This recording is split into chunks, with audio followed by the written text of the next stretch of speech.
الحمدللہ کفا وسلام علی عبادہ الذین اصطفیٰ اما بعد۔ ایک بھائی نے صحیح مسلم کی ایک حدیث کے سلسلے میں پوچھا تھا، جس حدیث میں یہ آیا ہے کہ اللہ کے نبی صلی اللہ علیہ وسلم نے یہ فرمایا کہ کیا بات ہے کہ تم اپنے ہاتھوں کو نماز میں سرکش گھوڑوں کی دمے کی طرح اٹھاتے ہو؟ ابھی حدیث آئے گی۔ تو اس سے وہ لوگ استدلال کرتے ہیں کہ جو لوگ رفع الیدین کے قائل نہیں اور کہتے کہ رفع الیدین نہیں ہے۔ دیکھیے، سب سے پہلی بات تو یہ ہے کہ رفع الیدین کے جو لوگ قائل نہیں ہیں وہ لوگ الٹی سیدھی تعویل لوگوں کو، عوام کو پڑھاتے ہیں اور بتاتے ہیں کہ دیکھو اس روایت کے اندر آیا ہے کہ اللہ کے نبی صلی اللہ علیہ وسلم نے اس طرح سے تشبیہ دی ہے، آپ نے منع فرمایا ہے۔ بعض لوگ یہ بیان کرتے ہیں کہ اللہ کے نبی صلی اللہ علیہ وسلم پہلے کرتے تھے، بعد میں آپ نے منع کیا، چھوڑ دیا۔ بعض لوگ کہتے ہیں کہ حکم منسوخ ہے، یہ حکم منسوخ ہے۔ مختلف تعویلیں کرتے ہیں۔ کیوں تعویلیں کرتے ہیں؟ کیونکہ ان کے یہاں اصول ہے، ان کے یہاں قاعدہ ہے۔ کیا ہے؟ امام کرخی نے اصول کرخی میں ذکر کیا ہے کہ ہر وہ آیت جو ہمارے اصحاب کے قول کے خلاف ہو تو اس آیت کے بارے میں یہ سمجھا جائے گا کہ یہ آیت منسوخ ہے، یا کسی اور دلیل کو اس پر ترجیح حاصل ہے، اس پر ترجیح حاصل ہے، اس لیے اس کی تعویل یہ کرتے ہیں۔ ہر وہ آیت کے بارے میں جب یہ اصول بنا دیا ہے تو حدیث کیا ہے؟ آیت میں جب اپنے امام کے قول کے خلاف بات ہو تو اس میں تعویل کرنے لگتے ہیں، اس کو منسوخ مانتے ہیں، یا کہتے کہ نہیں اس کے اوپر اس کو فوقیت حاصل ہے، اس کو ترجیح حاصل ہے۔ تو جس کا اصول ہی یہ ہو تو کیا کرے گا؟ ورنہ رفع الیدین کے بارے میں آپ روایات دیکھیں گے تو ڈھیروں روایت ہے، بہت ساری روایت ہے، بہت ساری، اور اللہ کے نبی صلی اللہ علیہ وسلم سے ثابت شدہ روایت ہے، بالکل صحیح روایت سے ثابت ہے اور ہمیشہ ثابت ہے۔ لوگ کہتے ہیں نا کہ ہمیشہ والی روایت رہو، کہاں ہمیشہ لکھا ہوا کہ ہمیشہ کرتے تھے؟ کہاں نہیں لکھا ہوا کہ ہمیشہ نہیں کرتے تھے؟ لے آؤ دلیل۔ نہیں کرتے تھے، ہمیشہ نہیں کرتے تھے، تو کہاں نہیں لکھا ہوا کہ ہمیشہ نہیں کرتے تھے؟ صحیح بخاری اور مسلم میں عبداللہ ابن عمر رضی اللہ تعالی عنہما سے حدیث ہے۔ مختصر طور پر میں کچھ اشارہ کر رہا ہوں، چلوں گا اس صحیح مسلم کی حدیث کی طرف۔ عبداللہ ابن عمر رضی اللہ تعالی عنہما بیان فرماتے ہیں، صحیح بخاری میں حدیث نمبر 735 ہے، صحیح مسلم میں 390 نمبر ہے۔ عبداللہ ابن عمر بیان کرتے ان رسول اللہ صلی اللہ علیہ وسلم کان یرفع یدیہ حذو منکبیہ اذا افتتح الصلاة واذا کبر للرکوع واذا رفع رأسہ من الرکوع رفعہما کذلک، کہ اللہ کے نبی صلی اللہ علیہ وسلم جب نماز شروع کرتے تو اپنے دونوں ہاتھ کندھوں کے برابر اٹھاتے، اور جب رکوع کے لیے تکبیر کہتے اور جب رکوع سے اٹھتے تو اسی طرح سے ہاتھ اٹھاتے۔ رفع الیدین کہتے ہیں کہ کاندھے کے برابر یا کان کے برابر میں ہاتھ اٹھانا۔ دیکھیے، رفع الیدین تکبیر تحریمہ کے وقت ہر آدمی کرتا ہے، جو لوگ رفع الیدین کے قائل نہیں وہ بھی کرتے ہیں رفع الیدین تکبیر تحریمہ کے وقت۔ یہ اور بات ہے کہ وہ کان کو چھوتے ہیں، ہم کان کو نہیں چھوتے ہیں کیونکہ کان چھونے والی روایت ہے ہی نہیں۔ کاندھے کے برابر، کان کے لو کے برابر ہے۔ تو یہاں تو سب کرتے ہیں، رکوع میں جاتے ہوئے بھی رفع الیدین ہے اور رکوع سے اٹھتے ہوئے بھی رفع الیدین ہے۔ اور ایک چوتھی جگہ ہے، 2 رکعتوں کے بعد تیسری رکعت کے لیے آدمی جب کھڑا ہو تو وہاں بھی رفع الیدین ہے، 4 جگہوں میں، اور یہ ثابت ہے۔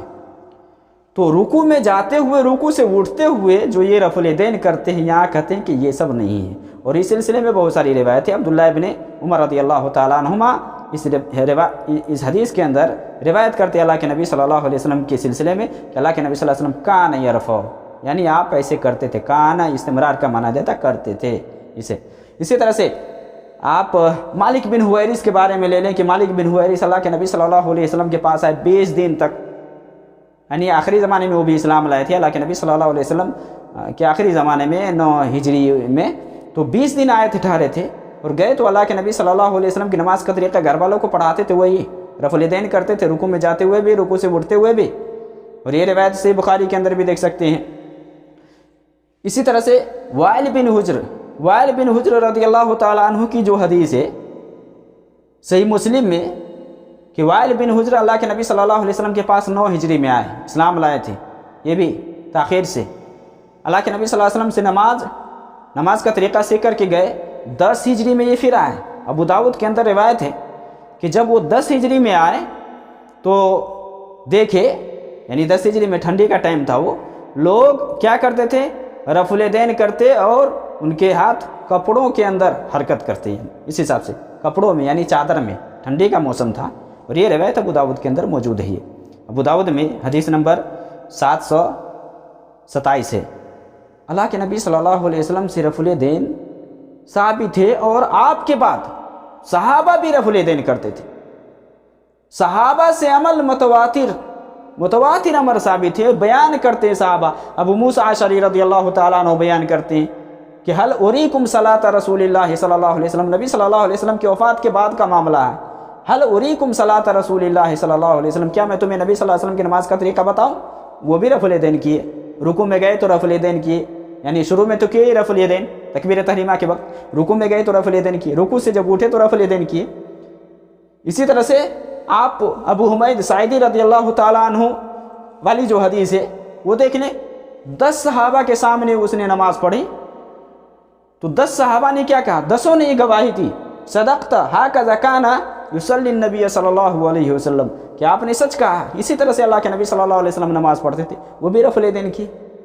نبی صلی اللہ علیہ وسلم کے بعد کا معاملہ ہے، یہ صحابہ اتنے یہ کر رہے ہیں، صحابہ اس پر عمل کر رہے ہیں، صحابہ کو معلوم نہیں تھا کہ اللہ کے نبی صلی اللہ علیہ وسلم نے اسے منع کر دیا یا رفع الیدین کا حکم منسوخ ہو گیا۔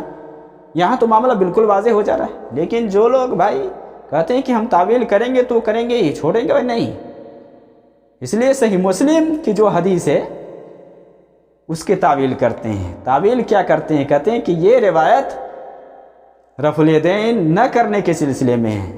صحیح مسلم میں اگر آدمی غور سے دیکھے، امام مسلم نے جو باب قائم کیا ہے اس باب پر بھی اگر غور کرے آدمی، اور اس کے تحت امام مسلم نے جو احادیث نقل کیے ہیں اس پر اگر سمجھے تو مسئلہ بالکل واضح ہے کہ یہ رفع الیدین کا معاملہ ہے یا کہیں اور کا ہے۔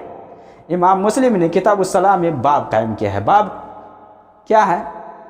باب الامر بالسکون فی الصلاۃ والنہی عن الاشارۃ بالید ورفعها عند السلام واتمام الصفوف الاول والتراص فيها والامر بالاجتماع۔